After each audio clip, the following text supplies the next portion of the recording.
choir captain and band set.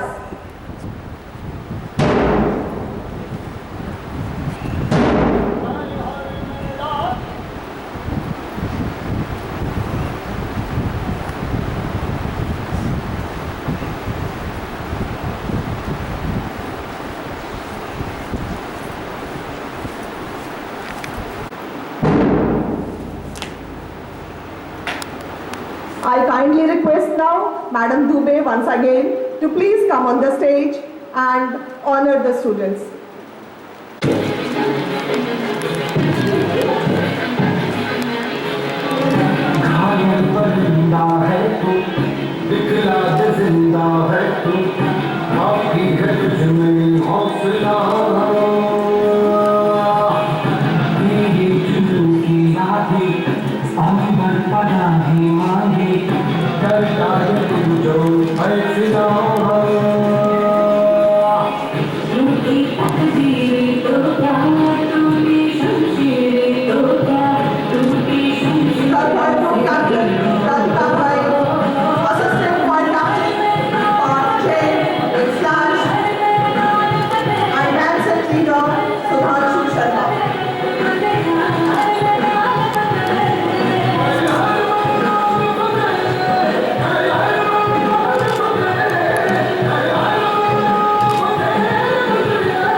Mohammad Sameer sir से अनुरोध करती हूँ कि वो कृपया स्टेज पर आएं और हमें अपने प्रेरक भाषण से प्रोत्साहित करें।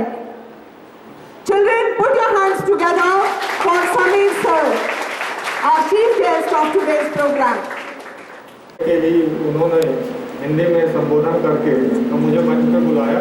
ये मेरे लिए बहुत आसान काम हो गया कि अब मैं हिंदी में बोल सकता हूँ। Thank you sir. Principal ma'am, vice principal and उपस्थित सभी टीचर स्टाफ एंड स्टूडेंट्स, बस इतनी ही इंग्लिश आती। अब सबसे पहले मैं ये कहूँगा कि ये जो आज आपका प्रोग्राम है, ये वो कैप्टन, वाइस कैप्टन सारे, ये एक स्कूल का आपका मैनेजमेंट का जो प्रोग्राम ये रखा गया है, इसमें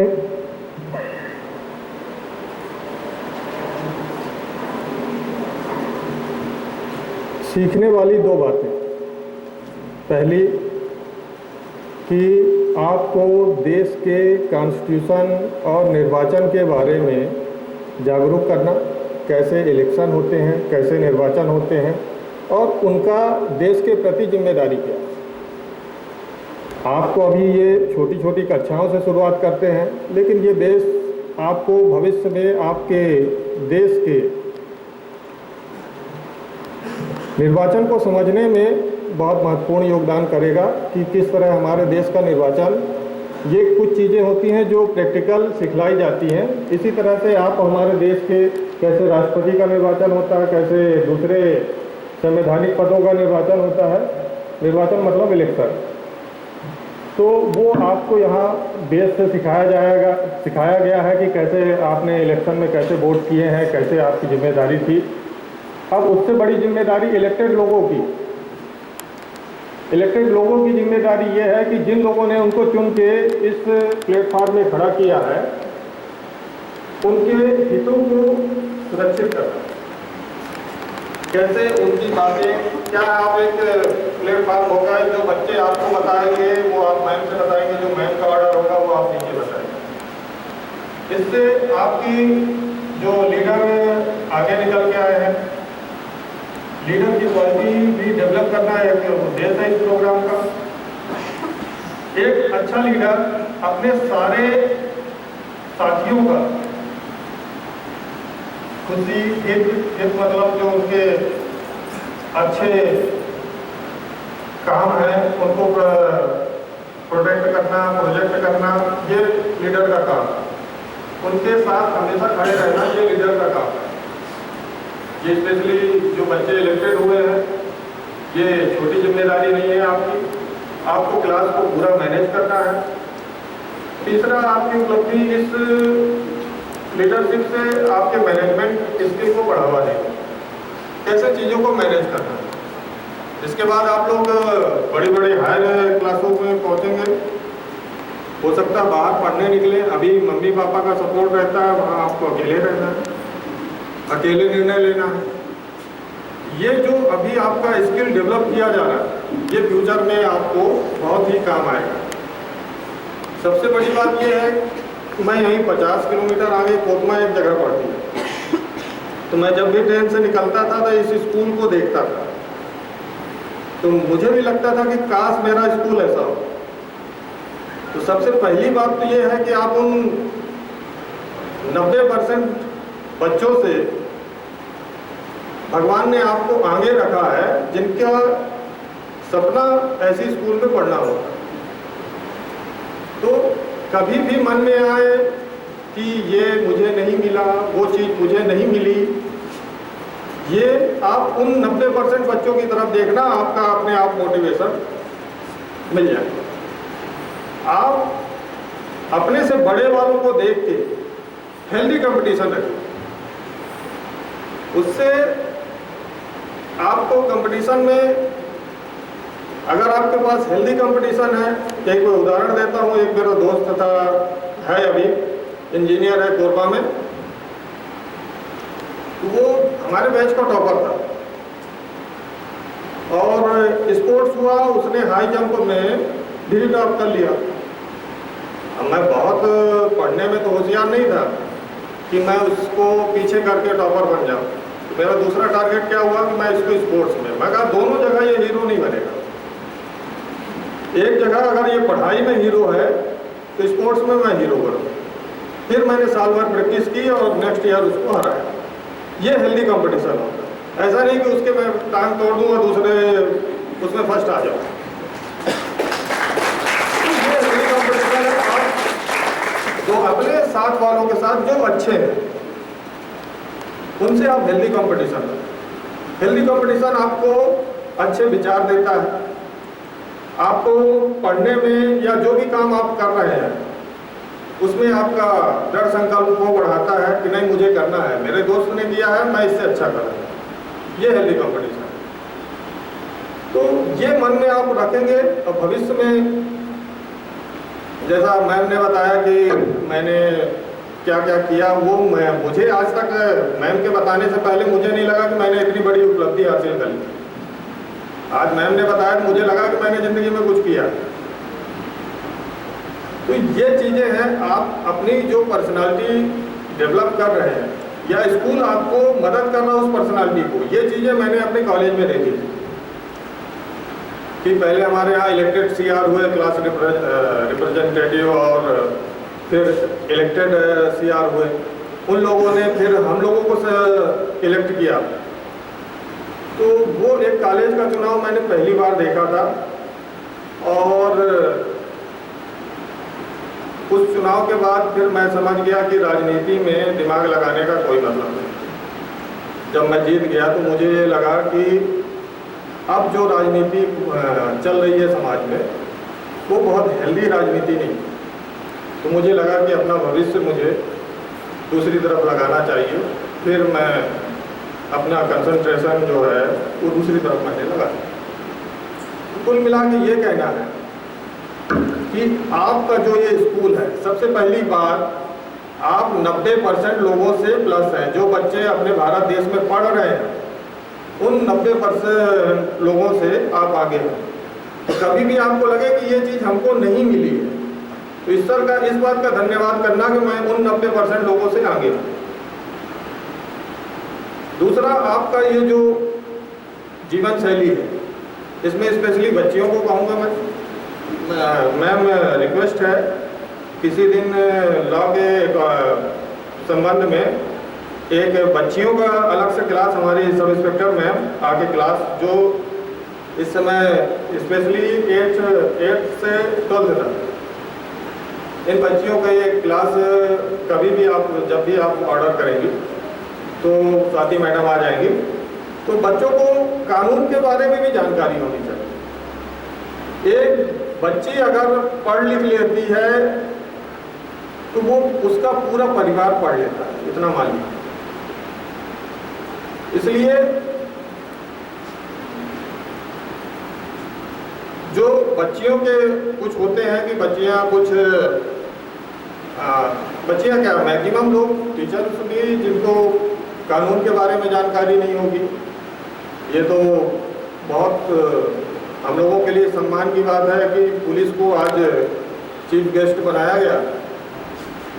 हमको बहुत बुरा सुनने की आदत है। पुलिस मतलब किसी के घर में आग लग गई, पुलिस को ही गाली देना है या एब्यूज करना है, जो भी है। और हमको ये सारी चीजें झेलते हुए उनकी मदद करना है। तो ये सारा जो आप अच्छा पेशेंस रख के ही एक अच्छी पुलिसिंग की जा सकती है। कई लोगों को लगता है कि अनावश्यक हम लोग गाड़ियां रोकते हैं भारत देश में। अब मैं मैक्सिमम लोगों से पूछ लूं कि पैदल चलते समय रोड पे किस साइड चलना चाहिए, कोई भी एक आदमी बता दे। Left, good, right. पैदल की बात किया, हमेशा पैदल अपोजिट डायरेक्शन में चलना चाहिए। जो अगर व्हीकल को लेफ्ट में चलाना चाहिए, क्रॉस करते समय राइट से करना चाहिए। लेकिन अगर आप पैदल चल रहे हैं तो पैदल आपको अपोजिट डायरेक्शन में चलना है। अगर लेफ्ट है तो राइट चलना है। तो ये हमारे देश के कुछ नियम कानून है जो बहुत लोगों को नहीं मालूम। और फिर पुलिस इन चीज़ों को, हेलमेट लगाना कौन सी बुरी बात है, लेकिन लोगों को हमारे भारत देश में ये दुर्भाग्य है कि हेलमेट के लिए उनको चालान भी करो तो वो हेलमेट कौन सा खरीदेंगे, वो 250 रुपये 150 रुपये का हेलमेट खरीदेंगे जो पुलिस के चालान से बच जाए। एक्सीडेंट से बचने के लिए नहीं है कि उनका हेड सिक्योर रहे और दूसरा कोई ऐसा रहे, नहीं, वो पुलिस के चालान से बचने के लिए 150 रुपये का लेंगे। क्योंकि अगर वो एक्सीडेंट हुआ तो उसका प्लास्टिक ऑलरेडी हेड को इतना इंजर्ड करेगा, उसकी इंजरी मतलब हेड की इंजरी बहुत जल्दी रिकवर नहीं होती। इसलिए हेलमेट लगाने के लिए पुलिस उनको वो प्रयास करती है। एनजीटी के है कि नदी नालों में जो हमारे उनको संरक्षित किया जाए, उसमें कचरा ना फेंका जाए। लेकिन हमारे मैक्सिमम त्योहारों में विसर्जन नदी नालों में ही होता है। आप कितना भी उनको जागरूक करें, लेकिन एक परंपरा के नाम पे वो गलत दिशा में जाते हैं। तो ये यहाँ जो आप पढ़ रहे हैं, इस चीज़ को आप अपने घर में भी अप्लाई करें। एक सिंसियरिटी अगर आपके अंदर दिखेगी तो आपके पिता को बहुत खुशी होगी कि मेरा बेटा सही लाइन पे चल रहा है। अभी मैं कितने केस देख रहा हूँ कि पापा ने डांट दिया तो ट्रक में बैठे और चल दिए और ट्रक में क्लीनर का काम कर रहे हैं। मतलब सब कुछ करने के लिए तैयार है, लेकिन जो व्यक्ति उनको पढ़ा रहा है, लिखा रहा है, उसकी बातें सुनने के लिए तैयार नहीं। खासकर टीनेजर्स, आपके पिता को, आपको लगता होगा कि आपके पिता आपको कम पढ़े लिखे हैं तो कुछ जानते नहीं। ये सोच आपकी गलत। आपके पिता ने भले ही स्कूल में टाइम ना दिया हो, लेकिन दुनियादारी में उन्होंने बहुत टाइम दिया। उनको मालूम है कहाँ बच्चा बिगड़ सकता है, कहाँ संवर सकता है, क्या उसकी सही लाइन चल रही है। आपके उठने बैठने का तरीका ही बता देगा कि हमारा बेटा सही लाइन पे है या खराब। तो वो आपको टोकेगा, उनका अधिकार। एक बार ऐसे ही मेरे पापा ने मुझे 11th में डांट दिया। मुझे बहुत गुस्सा आया। मैं कहा घर छोड़ के चला जाऊंगा मैं। तो मैं जाके रेलवे स्टेशन में बैठ गया, ट्रेन का इंतजार कर रहा था। तभी पुलिस मुझे उठा के थाने ले गई। और जब मैंने पुलिस को देखा तो डर के मारे रोने लगा। पुलिस डरने की चीज़ नहीं है, लेकिन हर आदमी जो जब तक पुलिस से नहीं मिलता है तब तक डरता है। मैं इतना डरा कि उसमें मुझे टीआई साहब ने पूछा, नाम पता पूछा, पापा का नाम पूछा। उन्होंने एक बात कही कि तुम क्या हो। मैं एक उस तत्कालीन टीआई थे विनोद सिंह बघेल, उनकी बात बता रहा हूँ कि तुम क्या हो।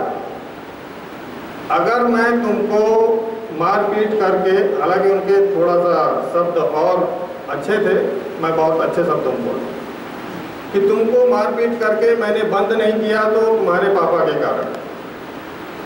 अभी तुम्हारी पहचान तुम्हारे पापा का नाम है। जिस दिन अपना नाम बता लेना, उस दिन अपना ये एटीट्यूड दिखाना तो लोगों को भी पसंद आएगा और तुम्हारे घर वालों को भी पसंद आएगा। वो बात आज तक मुझे याद है। उसके बाद मैं कभी भागने का या घर छोड़ने का कभी मन में कोई बात नहीं। अब आपका फोकस होना चाहिए, आपका गोल क्या है, देश के लिए आप क्या कर सकते हैं, क्या करने वाले हैं। मैं कहता हूँ आप बिजनेस ही करिए, जॉब करिए, बहुत अच्छे साइंटिस्ट बनिए, अच्छे वकील बनिए, जो भी बनिए अच्छा बनिए। टाइम पास के हिसाब से मत बनिए, क्योंकि आप टाइम पास कर रहे हैं इसका मतलब है कि आपका फोकस उस प्रोफेशन में नहीं है। आप सिर्फ अपने जीवन को चलाने के लिए या जिसमें इंटरेस्ट है वो काम करें। जरूरी नहीं है कि हर आदमी डॉक्टर के लिए बना हुआ हो, जरूरी नहीं कि हर आदमी स्पोर्ट्समैन बनने के लिए, कि हर व्यक्ति जो है कि जेवलिन 70 मीटर फेंक देगा, 75 मीटर फेंक देगा। है क्या ऐसा? आपका इंटरेस्ट किस पे है उस पर फोकस करें।